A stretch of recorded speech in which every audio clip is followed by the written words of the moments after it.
अब बिना पंक्तियों के ही बुला लो।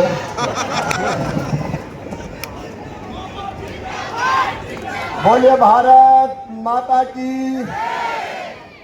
एक बार लगे कि छात्र भी यहाँ इकट्ठे हैं, बेटे और बेटियां दोनों। बोलिए भारत माता की, भारत माता की, सतना जिले की जनता की और मेरे भांजे और भांजियों की। मंच पर विराजमान आदरणीय मंत्री जी, प्रतिभा जी, हमारे यशस्वी सांसद गणेश जी, आदरणीय नागेंद्र सिंह जी, सुरेंद्र जी, विक्की जी, पांडे जी, जिलाध्यक्ष जी, अभय जी। अब चूंकि समय बहुत हो गया है, इसलिए आदरणीय मंच यहाँ उपस्थित बहनों, भाइयों और प्यारे भांजों और लाडली भांजियों, आज मैं आपके बीच आके बहुत खुश हूं, क्योंकि मेरे लिए अगर सबसे आनंद के पल कोई होते हैं तो वो अपने भांजे और भांजियों के बीच के पल ही होते हैं, जिसका सौभाग्य आज मुझे मिला है। इसलिए भाषण तो कम दूंगा, लेकिन मैं आपके साथ मिलूंगा, आपसे बात करूंगा। एक बेटी बड़ी देर से मुझे एक आवेदन दिखा रही है, मैं सबसे मिलूंगा और बातचीत करने की कोशिश करूंगा। सतना के बहनों और भाइयों और बेटे और बेटियों, आज सबसे पहले लाल पदमदर सिंह जी के चरणों में हम प्रणाम करते हैं। मेरे बेटा बेटियों, अंग्रेजों ने ये आजादी हमें चांदी की तस्तरी में रख के भेंट नहीं की।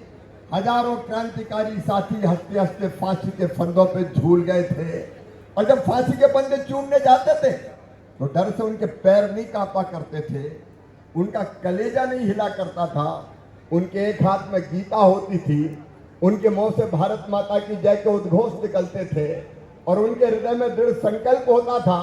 वो भगवान से प्रार्थना करते थे कि मरने के बाद हम फिर से जन्म लें, इसी भारत भूमि में जन्म लें, और तब तक पैदा होते रहे और मरते रहे जब तक कि ये देश स्वतंत्र ना हो जाए, भारत माता आजाद ना हो जाए।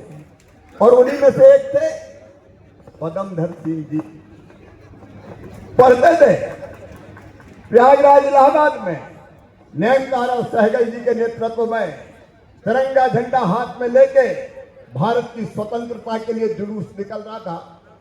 पुलिस ने डंडा मारा, नैनतारा जी गिरी, लेकिन गिरते गिरते अमर शहीद पदमधर सिंह जी ने तिरंगा अपने हाथों में थाम लिया। भारत माता के भाल को झुकने नहीं दिया, तिरंगा को जमीन पे गिरने नहीं दिया। अंग्रेजों ने गोली मार दी, अंग्रेज की पुलिस ने। उसके बाद उन्होंने भाई दम तोड़ दिया।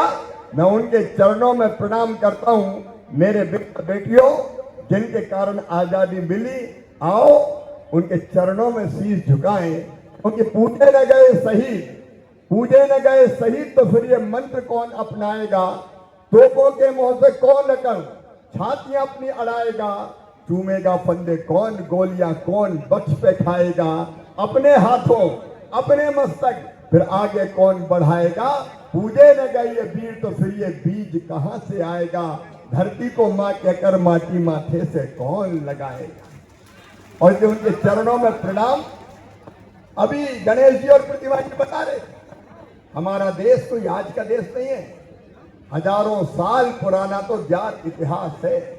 मेरे बेटा बेटियों, जब पश्चिम के तथाकथित सभ्य देशों में, सभ्यता के विकसित देशों में सभ्यता के सूर्य का उदय नहीं हुआ था, तब हमारे यहाँ वेदों की ऋचाएं रच दी गई थी। ये वो धरती है जिसके ऋषियों ने हजारों वर्ष पहले कहा, एकम सत विप्रा बहुधा वदंती, आत्मवद सर्वभूतेषु वसुदेव कुटुंबकम, धर्म की जय हो, अधर्म का नाश हो, प्राणियों में सद्भावना हो और विश्व का कल्याण हो का मंत्र देने वाला ये भारत आज नहीं, हजारों साल पहले दुनिया का विकसित देश था। बीच में गुलामी के काल में हम थोड़े नीचे गए, लेकिन जब से प्रधानमंत्री नरेंद्र मोदी जी बने, भारत तेज गति से आगे बढ़ रहा है, जिसके उदाहरण गणेश जी ने भी दिए, प्रतिभा जी ने भी दिए। लेकिन एक चीज है, मैं बहुत गंभीरता के साथ कहना चाहता हूं बेटा बेटियों, एक चीज है जो हमारे देश के प्रगति में और देश की प्रगति और विकास में बाधक है। देखो हमारे देश में और कुछ होता हो ना होता हो, 5 साल 12 महीने 365 दिन हर समय चुनाव की तैयारी चलती रहती है। लगातार सब राजनीतिक दल कमर कसे रहते हैं चुनाव की तैयारी के लिए। अभी हमारे 3 बेटे बेटियों ने कितने अच्छे ढंग से वो बात प्रस्तुत की। हमेशा चुनाव, आप कल्पना करके देखो, अभी 1.5 साल भी नहीं हुए, 1.5 साल पहले मध्य प्रदेश, छत्तीसगढ़, राजस्थान विधानसभा के चुनाव हुए। अब विधानसभा के चुनाव की थकान भी नहीं उतरी थी कि लोकसभा के चुनाव की घोषणा हो गई। फिर मैदान में आ जाओ तो लोकसभा के चुनाव चलते रहे। जब पिछले विधानसभा के चुनाव हुए थे तो मैं था मुख्यमंत्री उस समय। मुझे पता है जनवरी फरवरी से चुनाव की तैयारी शुरू हो गई तो दिसंबर तक कोई काम ही नहीं हुआ। और इसके बाद जैसे ही चुनाव हुए, नए मुख्यमंत्री जी आए, नई सरकार बनी, उसके बाद फिर भी काम नहीं हुआ क्योंकि लोकसभा के चुनाव की घोषणा हो गई। पहले विधानसभा का चुनाव, 4 महीना बाद लोकसभा का चुनाव, और लोकसभा का चुनाव जैसे ही खत्म हुआ तो महाराष्ट्र का चुनाव, जम्मू कश्मीर का चुनाव, झारखंड का चुनाव, हरियाणा का चुनाव, और ये चारों चुनाव खत्म नहीं हुए कि फिर बिगुल बज गया। दिल्ली का दंगल शुरू हो गया जिसमें केजरीवाल जी निपट गए। फिर दिल्ली का चुनाव, और दिल्ली के चुनाव के बाद अब बिहार में ताले ठोकी जा रही है। बिहार में रोज देख रहे हैं बिहार के चुनाव की तैयारी। और बिहार का चुनाव खत्म होगा तो बंगाल का चुनाव, बंगाल का चुनाव खत्म होगा तो तमिलनाडु का चुनाव, तमिलनाडु का चुनाव खत्म होगा तो कर्नाटक का चुनाव। ये देश है क्या क्या क्या है? हमेशा चुनाव, चुनाव के अलावा कुछ देश तो होता नहीं है। और बेटा बेटियों, तुम सोच रहे होगे कि हमें क्या लेना देना, होता रहे चुनाव। तुम्हें पता है कितना नुकसान होता है चुनाव से? अभी नाटक में हमारे बच्चे बता रहे, यहाँ भाषण दे के हमारे बेटा बेटी बता रहे, जैसे ही चुनाव आता है सारे काम बंद, वोटर लिस्ट बनेगी। और वोटर लिस्ट कौन बनाएंगे? मां साहब वोटर लिस्ट बनाएंगे, पढ़ाएंगे नहीं, वोटर लिस्ट बनाएंगे। घर घर जाएंगे, कॉलेज में पढ़ाई ठप, स्कूलों में पढ़ाई ठप, कोई काम नहीं होता। वोटर लिस्ट बनाओ, वो वोटर लिस्ट बनती रहती है। और केवल शिक्षक नहीं लगते, आंगनबाड़ी कार्यकर्ता कहाँ है? चुनाव के काम में। आशा कार्यकर्ता कहाँ है? चुनाव के काम में लगी। अभी कितनी खूबसूरती से बताया, किसी भी दफ्तर जाओ काम कराने, अफसर कहता फुर्सत नहीं है, चुनाव की ड्यूटी में व्यस्त हूं, जाओ बाद में आना। ये रोज का नाटक होता है, जनता परेशान घूमती रहती है। देखो मेरे बेटा बेटियों, एक हमारा पूरा प्रशासन, अच्छा नेता क्या करते हैं? मैं बना कृषि मंत्री लोकसभा चुनाव के बाद, तो मैं सोच रहा था खेती किसानी के काम में जुटूंगा, लेकिन वो काम मैं नहीं कर पाया क्योंकि मेरी ड्यूटी लग गई झारखंड के चुनाव में। 3 महीने मैं कृषि मंत्रालय नहीं देख पाया, झारखंड के चुनाव की तैयारी।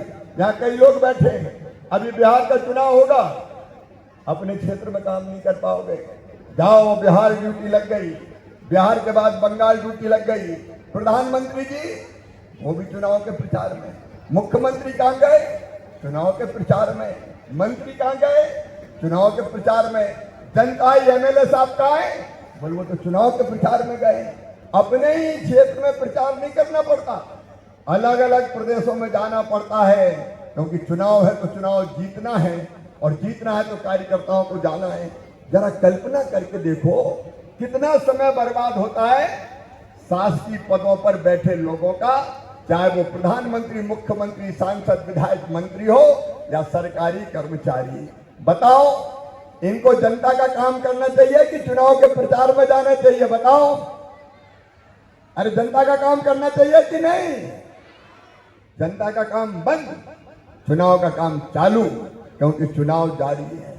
और खर्चा कितना होता है जब चुनाव होता है? तो चुनाव आयोग की, तुम्हें पता बेटा बेटियों, पिछले अगर 5 साल के चुनाव देखे जाए तो 4.5 लाख करोड़ रुपया चुनाव में